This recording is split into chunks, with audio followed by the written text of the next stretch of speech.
തമിഴ്നാട്ടിലെ സേലം കാവേരി പട്ടണത്തിനടുത്തുണ്ടായ വാഹനാപകടത്തിൽ നിലമ്പൂരിന് നഷ്ടമായത് അതുല്യ കലാകാരനെയാണ്.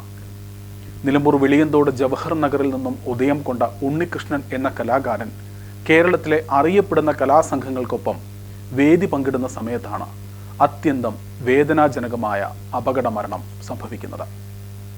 ശിങ്കാരി മേളത്തിലും ബാൻഡ് മേളത്തിലുമെല്ലാം മികച്ച കലാകാരന്മാരെ നിലമ്പൂരിന് സമ്മാനിച്ച ജവഹർ നഗറിൽ നിന്നുമാണ് ഉണ്ണികൃഷ്ണനും ഈ കലാരംഗത്ത് ചുവടുറപ്പിച്ചത്.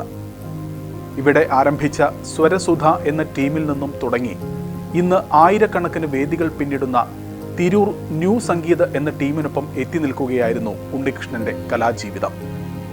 ഇതിനിടയിൽ ശ്രീരാഗം, മെലഡി ബോയ്സ് എന്നീ ടീമുകളിലും തന്റെ കഴിവ് തെളിയിച്ചു. കൃഷ്ണഗിരിയിലെ കാവേരി പട്ടണത്തിൽ പരിപാടി കഴിഞ്ഞ് മടങ്ങവേ ഭക്ഷണം കഴിക്കുവാനായി ഇറങ്ങിയപ്പോഴാണ് വാഹനം ഇടിച്ച് അപകടം സംഭവിച്ചത്. പുലർച്ചെ 1 മണിയോടുകൂടിയായിരുന്നു അപകടം. മൃതദേഹം തുടർ നടപടികൾക്ക് ശേഷം നാട്ടിൽ എത്തിക്കും. പ്രവീണയാണ് ഭാര്യ. നവീൻ കൃഷ്ണ, നയന എന്നിവർ മക്കളാണ്.